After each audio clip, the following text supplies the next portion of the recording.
If you can imagine for a second, this is a story we overlook sometimes, but if you can imagine for a second a room full of people, delegates, like a House of Representatives that comes before this leader, somebody who had authority to them, and they're going to make a demand. And as you enter the room, we're going to catch them at the very, very tail end of their argument when their leader, their representative is going to stand up and say, we need a new leader. We need somebody else to lead us. The situation in the country has completely degraded. Sir, I want you to listen. It's so bad, I can't go to work. I go to work, and I don't know if I'll make it there. I don't know if somebody will kill me on the way to work. I mean, you can imagine what it's like living in a third world country. He says, I'm afraid to send my kids to school. My little girl, I kiss her, and I pray over her, and I send her off, and I don't know what will happen to her when she gets to school, if I'll ever see her again. I don't know if I'll see my wife when she goes to the market. Something might happen to her. This country's a mess. We have no security. The system is broken. I can't find an honest judge in this country. The legal system is broken. We need new leadership. And you can imagine that story taking place in a room such as this, if you guys could. Next slide. But it actually took place something more like this. Next slide. This was the year 1050 BC. We read that story in 1 Samuel chapter 8, when the people of Israel came to Samuel and said, we need leadership. We want to be like the other people, and we read in verse 19, but the people refused to obey the voice of Samuel, and they said, no, there shall be a king over us, that we may be like all nations, and our king may judge us and go out before us and fight our battles. And when Samuel had heard all the words of the people, he repeated them into the ears of the Lord. And the Lord said to Samuel, obey their voice and make them a king. Samuel then said to the men of Israel, go, every man to the city. And then in chapter 9, we read about this king that they were going to choose. Folks, as we talk about the fear of God today,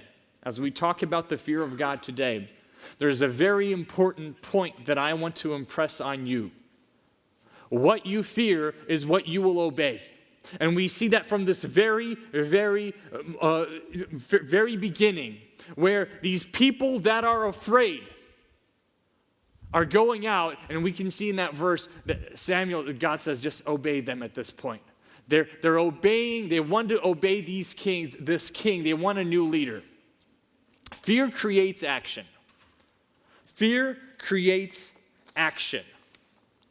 We live in a world of fear, let's be honest, right? We have fears on a daily basis. There's a story or a joke, I don't know if it's true or not, but they say this guy, Uncle Oscar, went flying on the plane the first time. You know, he's been afraid of flying his whole life. He gets on a plane. The kids say, all right, you're going to go visit the grandkids. They put him on a plane, send him over. He gets met at the airport, and as he's coming off the plane, his son's like, well, Dad, it wasn't so bad, was it? And the old man says, yeah, it was better than I expected, but I'll tell you what, I still don't trust that plane the whole flight. I didn't put my full weight down on that seat. It's kind of standing up a little bit, just in case. We live in fear a lot of times. We walk in fear. In fact, I feel like we fear so much more than God on a daily basis. We fear everything but God sometimes. And you can see that in your actions, folks. We fear so much. You see a cop on the street, you slow down so fast you have whiplash, right? You put that phone down real quick. Fear creates action. I know sometimes, I have clients, not all of them are very pleasant. Fear creates action. Sometimes they're calling me, I'm saying, I don't want to pick up the phone. I don't want to walk into a meeting sometimes. I know my wife is deathly afraid of spiders. You will not, the notes that she can reach when she sees a spider, I mean, it just goes up there. But anything with 8 legs, plus or minus a few legs, it scares her and it creates action. She runs away. She jumps away. I fear disease. I fear losing my health. I fear stomach ulcers. So after I drink coffee, I try to go eat salads. It's a fear that drives me to do certain things. We have kidney problems in the family. I drink water because I don't want to get kidney stones. Are you guys seeing this? It's real fears in your life, real things in our life that make us do things. You fear that you won't have food, so you work. You fear you can't make your mortgage payment, so you work harder. Fear drives people. Fear creates action. Fear creates and drives people to hide sin because we're afraid that somebody might find out. Fear drives people into a relationship with somebody they shouldn't be with. Fear keeps people in abusive relationships, people that use you, people that take you nowhere, and you're still in that relationship because you fear that you have nowhere else to go, that nobody else will help you. Fear creates certain actions, and we live in fear constantly. Most of what we do, in fact, is driven by fear. Christianity Today, 2007 edition, had an article called The Top 10 Fears of Our Young People Today. The top 10 fears of our young people today. I'll list them out here really quickly. Fear number 10, folks, adults, parents, this is what your kids are afraid of, probably what you're still afraid of. Young people, you could relate to this, I'm sure. I will never have a happy marriage and family. Hashtag forever alone, right? Fear number 9, someone I know or love will die of AIDS, of STDs, maybe even me, some kids will admit. Fear number 8, I feel like I have to have sex to be accepted. We live in such a promiscuous culture. If you don't dress sexually, sensually, if you don't act that way, you don't fit in. Fear number 7, I cannot find time to do everything. Folks, you guys know it when your kids come home with a backpack that is heavier than them. They're walking over like backwards, right? Because they've got so much on their plates as kids already with all the extracurricular activities, and then you as adults come home 9 p.m., just enough time to put the kids to bed. We don't have time to do everything. We live in a busy world. Fear number 6, I can't tell right from wrong. How scary is that? That everything is gray. You don't know what's white or black anymore. Fear number 5, peer pressure scares me. What if they make me do something that is harmful? Fear number 4, I or someone I know will be a victim of violence or crime. Man, school shootings are in the paper constantly. What about other crime?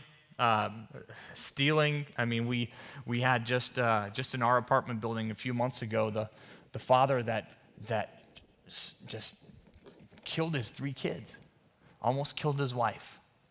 And you realize crime and evil is so close to any of us. It can be so real no matter how we try to guard ourselves from it.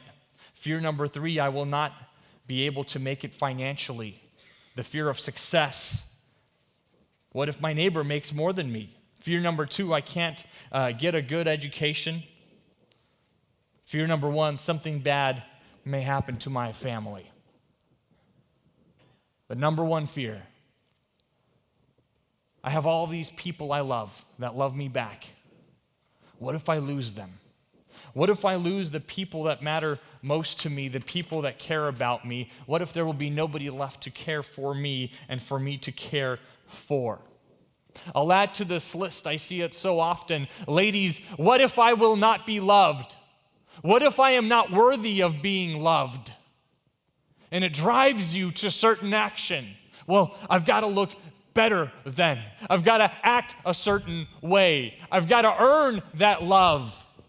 Men, what if I won't be respected?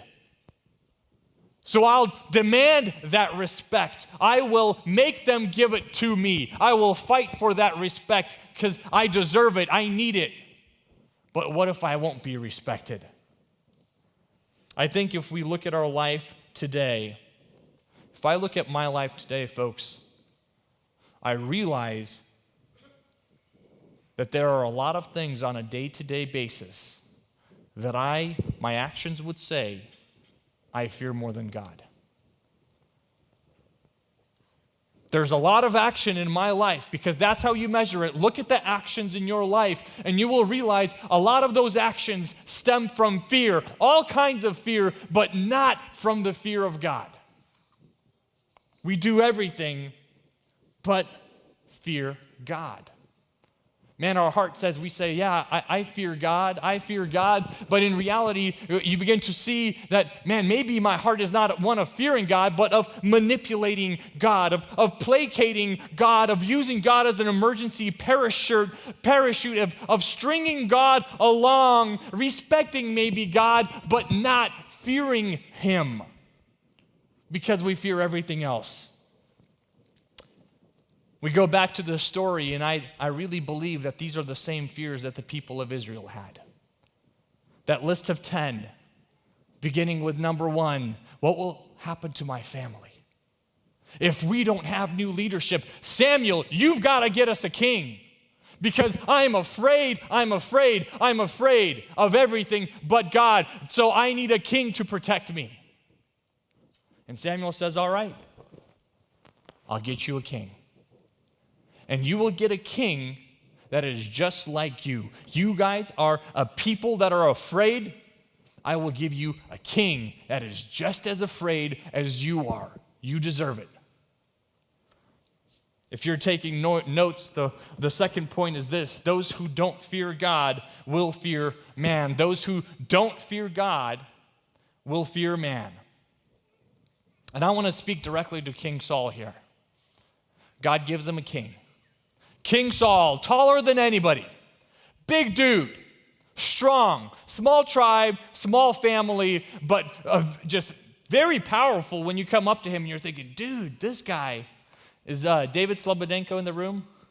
You guys know what I'm talking about? Just like 7 foot, almost, plus or minus a foot.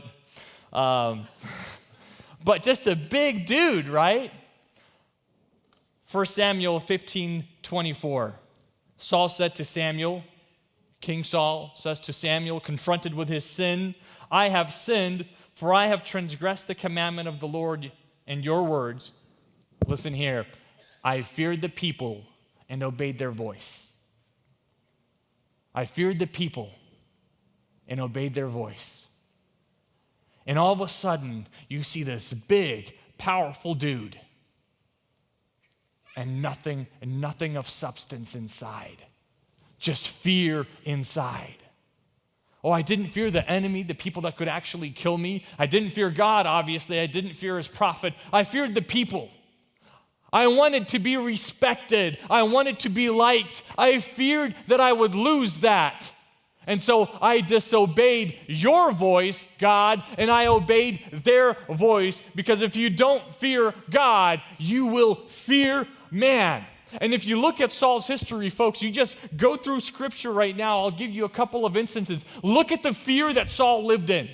I mean, the guy was constantly afraid. If you think of a chihuahua, you know, they say he's like always trembling and shaking because he's part angry and part fearful, right? That's the way they are. They're like, they don't know if to bite you or to run away. I get that sense that inside he was a spiritual chihuahua. Look at him, 1 Samuel 10, when he was anointed to be a king, he hides amongst the baggage. When Samuel asks Saul, King Saul, to lead, he excuses himself as unable, 1 Samuel 10. When Saul's soldiers begin to scatter when the Philistines were attacking, he panics and does a sacrifice that was meant to be done by a priest or prophet. That's the verse we read here. Saul attacks the Amalekites. He's afraid of the people and allows them to take stuff home. And on and on and on. He fears for his legacy and builds a memorial. When Goliath calls him out, folks, that's the reality of it. When Goliath comes out and says, I want to battle mano a mano, one-on-one, get in the octagon. This big dude. You know where all the people of Israel were looking? They weren't looking, hey, David, where are you, you little tiny guy? They weren't looking at David's brothers like, you guys are pretty good fighters. All the people of Israel had their eyes turned back around in the back where the king's tent was. They're big dude. Big dude versus big dude. And you know what the big dude was doing? He was hiding back in the back, in the tent, away from the people for 40 days. He lived in fear. When David gains popularity, Saul's insecurity drives him to murder this guy. I have a picture of that taken straight from there. But you can just imagine this king in fear. I've got to fear the guy that plays my music for me, the guy that manages my Spotify playlist. He fears him. When the Philistines face Israel after Samuel's death, he's afraid. Instead of repenting, he goes to a medium. And then even his death, folks, how cowardly was his death? Instead of dying on the field of battle, fighting till the last ounce of strength in his body, he turns to his arms bearer and says, just kill me, bro. I don't want to be killed by them. The guy says, no, I'm not doing it. So he kills himself. What a cowardly way to go. Fear of everything but God. And we think, whoa, that's such a powerful illustration. Nobody's like that. Everybody's like that. That's the reality of the world we live in. That's normal for leaders today. That's normal for people today. They say Joseph Stalin was so afraid of his life as a brutal dictator. He had 8 bedrooms in his house, and each night he would choose a random bedroom to sleep in because he didn't want an assassin to come in or one of his most loyal people to come in and shoot him in his sleep. So he would choose a random bedroom. That happens today. Saudi Arabia, literally like a month ago, when the new prince took power, he wipes out all of his competition because he's afraid. That's happening today. Our fear is just not as strong because you don't have, you're not Joseph Stalin, you don't have the mustache or the power. But it's the same thing. It's normal. It's par for the course. That's how people live. People live in fear, and fear of man. We have to decide, do we live in fear of man or fear of God? Man, just talking to young people sometimes, young ladies that are saying, I can't get out of this relationship. I know it's not right. I know he's not going anywhere. I know this is futile, but who else will love me? What else will I do? It seems like the only option. I'm so afraid of being alone. Talking to young men. Well, I need that respect. I fear that nobody will pay attention to me. I fear that men won't look at me as a man.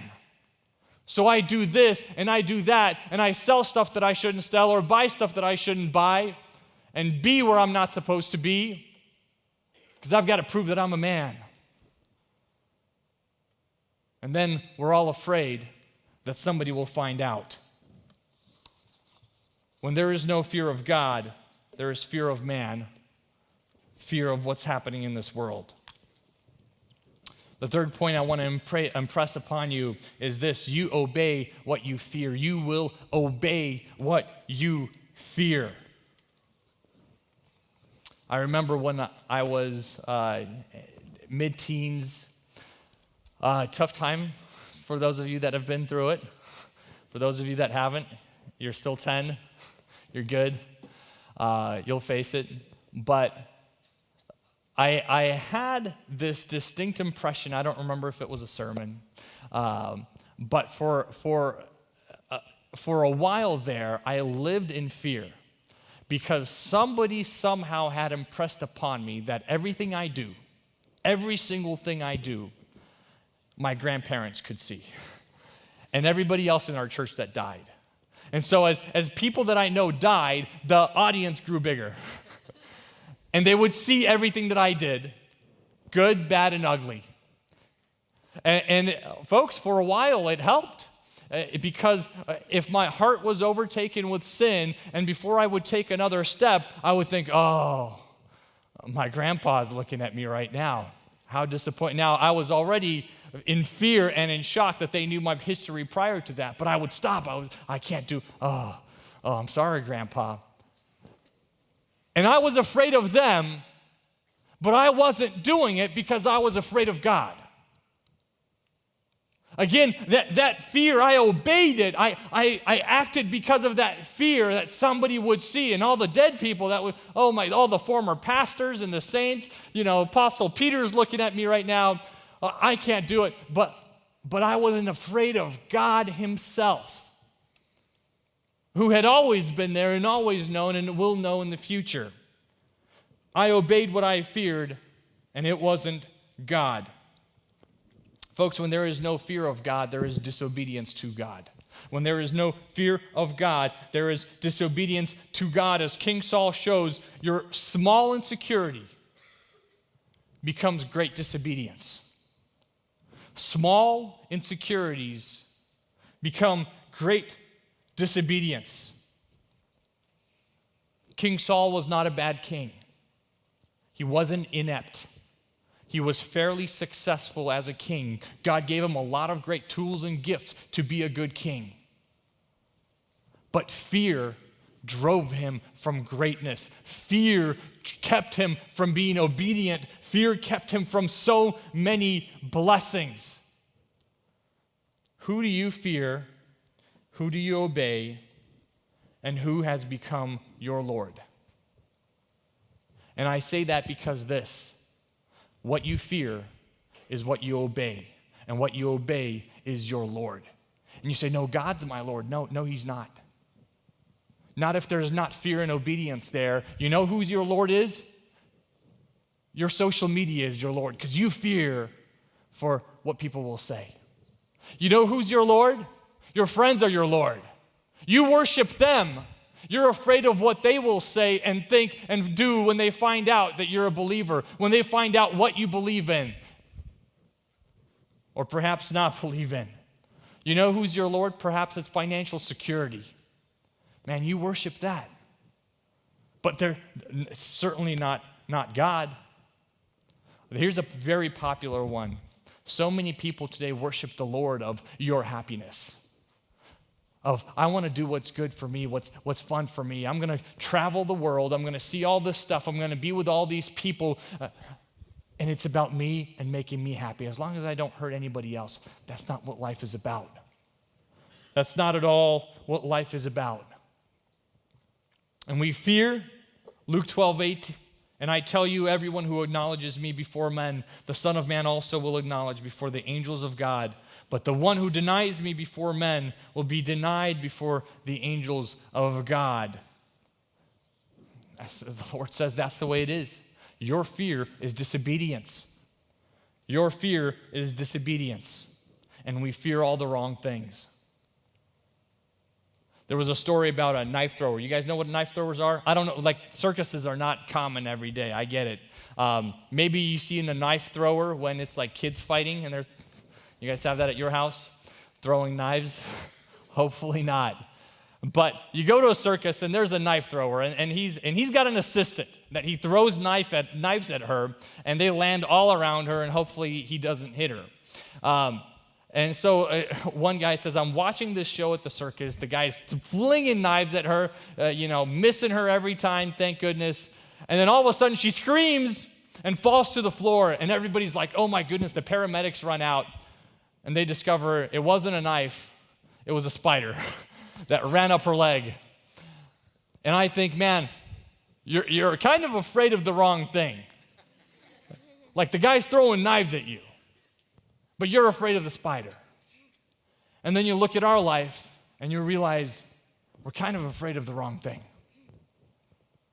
We're afraid of the spider, but man, there are knives coming at us. There's something that we should be very, very cognizant of. Pastor Ray Ortland Jr. says the worst anger in all the world is nothing compared to God's tiniest displeasure. The worst anger in all the world is nothing compared to God's tiniest displeasure. Isaiah 8:12, do not fear what they fear, nor be in dread, but the Lord of hosts, God in heaven, him you shall honor as holy. Let him be your fear. Let him be your dread. Man, that's if we place our fear there, if that is what we truly believe is the most fearful thing, that is the most powerful thing, the most important thing, nothing else begins to matter. Folks, here's the reality. When you are afraid of God, when you have fear of God, you are not afraid of if you will have enough friends or not. When you're afraid of God, you don't care what people say behind your back. When you're afraid of God, you're not going to be afraid of being forever alone. When you're afraid of God, you are not afraid that you'll have enough money for your Benz and a 2-car garage to accompany it. When you're afraid of God, you're not afraid of what will happen tomorrow. When you're afraid of God, you're not afraid of disease, sickness, or death. When you're afraid of God, you're not afraid that he might take your life today and meet you face to face in heaven by tonight. That's welcome news when you're afraid of God. When you're afraid of God, God destroys insecurities. When you're afraid of God, God destroys insecurities. That is our human fear. There was a man who was bragging to his friends. He's got a lion's tail. He comes to his buddies. I've got an example. Next slide. There you go. Tail of a lion. And he comes to his buddies with this tail of a lion, and he's showing it to them. He says, guys, I took a tail right off of a lion. I cut it right off. And all of his friends are obviously impressed, like, wow, what heroics, what courage. Took a tail right off the lion. And then finally one of them asked, dude, like, you were going to cut a body part off of a lion anyway. You should have really gotten the head. Like, the tail is probably, like, not the best part to get off of a lion. Why didn't you get the head? And the guy is kind of quiet for a second and then says, well, somebody had already cut that off. You realize that when the head is cut off, there is no more fear there. You can cut that tail off, no problem. When the Lord has taken care of your fears, there is nothing left to fear. When God comes in and tackles your insecurities, you don't have to stay up at night thinking about it. He's already taking care of that. Oswald Chambers says the remarkable thing about fearing God is that when you fear God, you fear no one else and nothing else. Whereas if you don't fear God, you fear everything else. And we see that. I loved Mari when she came up and she was talking about going out and giving our invitations for the block party. And she said, I walk up, there's these hooligans, looking at me, giving me the eye. And I'm like, oh, I'm going to talk to you. Guess what? You're getting an invitation. And she tells them about the hot chocolate, and they're excited all of a sudden. There's no fear. God's taking care of the lion's head. And you're walking in with courage and conviction because you fear him who took the lion's head off, not the lion anymore. There is courage there. There's a great story. I love to go back to Scripture. Exodus chapter 1 talks about how the Pharaoh, when he sees the people of Israel multiplying, calls in their midwives, their nurses, their doctors, and says, hey, the babies that are born, you report to me and dump them in the river. I don't want any more kids born. They're too many babies. And the midwives say, all right. And then they go over here and let's get more babies going. And the Pharaoh calls them back and where did all these babies come from? There's already too many. And they're like, the Israeli women, they're so strong. They're just, we don't know what to do. And we read Exodus 1:21, and because the midwives feared God, he gave them families of their own. To come up.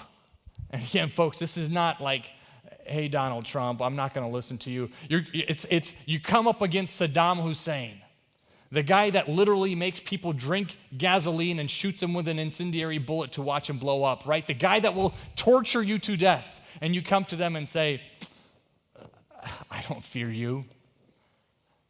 I fear God. Man, that took courage. And God says, man, I recognize that.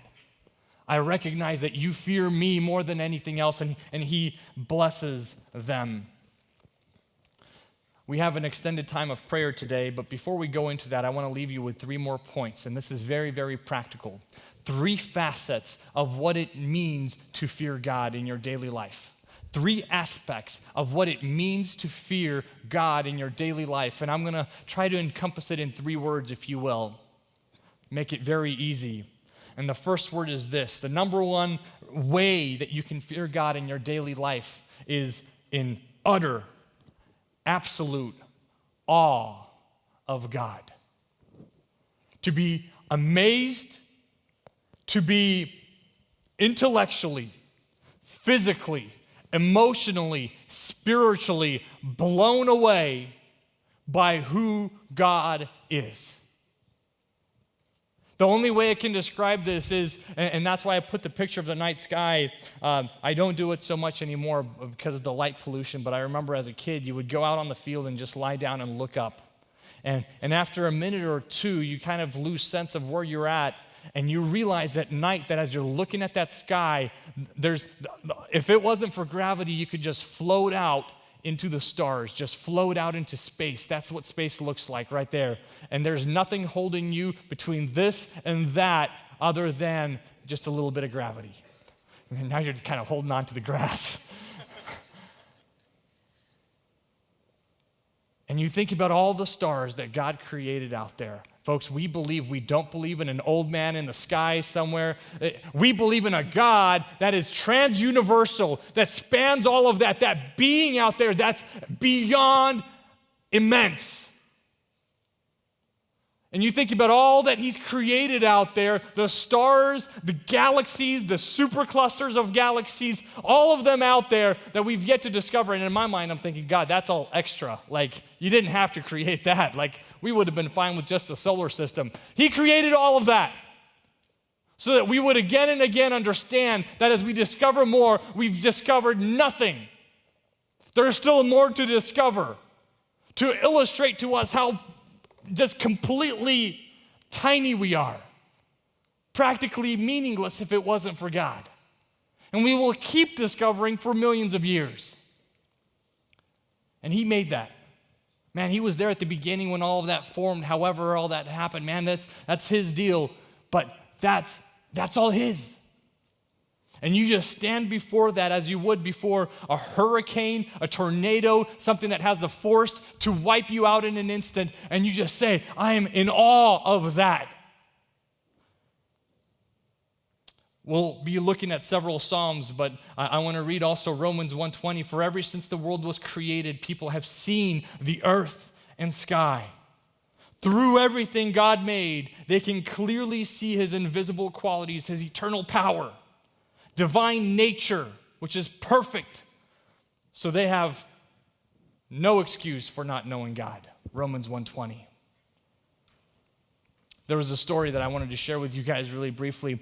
When we had the Saturn program, the Apollo program that would take us to the moon, these giant rockets that were, I may be wrong, but they said something like a 30-story building. You can just imagine this thing standing. You could see it from half a state away, standing there in Florida. Magnificent, beautiful. One man tells a story. He says, we went to one of these rocket launches, and it was still fairly new. We've just gone a couple of Apollo missions in the air, and all these reporters were coming in to watch this. How do you get a 30-story deal up in the air?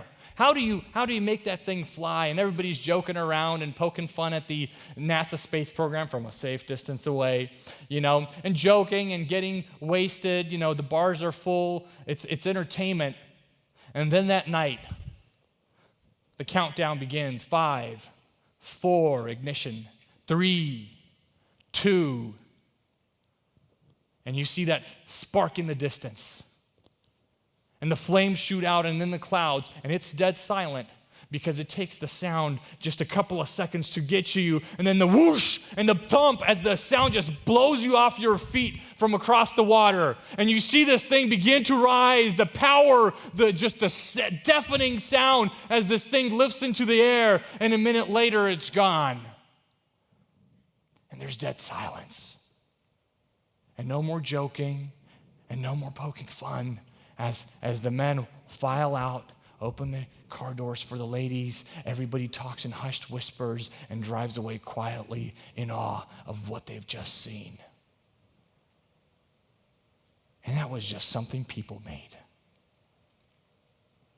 What awe do we have when we stand before God and see his glory and look up and realize the amount of power when the scripture says he burns mountains down like it was nothing, like it's wax, and that's nothing to him. He burns galaxies down if he wants to.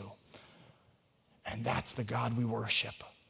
That is who we stand in awe of. That is how we fear God. Number 2, we fear God with reverence. Through reverence. We understand that he is holy. We worship him because you can be in awe of a tsunami that's coming at you from the ocean. You can be in awe of that. That's not worthy of your worship. You don't bow down to that. You run. But something that has an entity that has a spirit, an entity that is an individual, that has love, that is perfect, that is kindness, that is good, you bow before that. You worship that. You fear that through worship. You recognize what goodness that is. So that is so perfect. I read a phrase. It was Pastor Johnson, can't remember his first name, and on the cover of his book it says God is good, and at the bottom he says he is way better than you think. And I thought, ain't that the truth?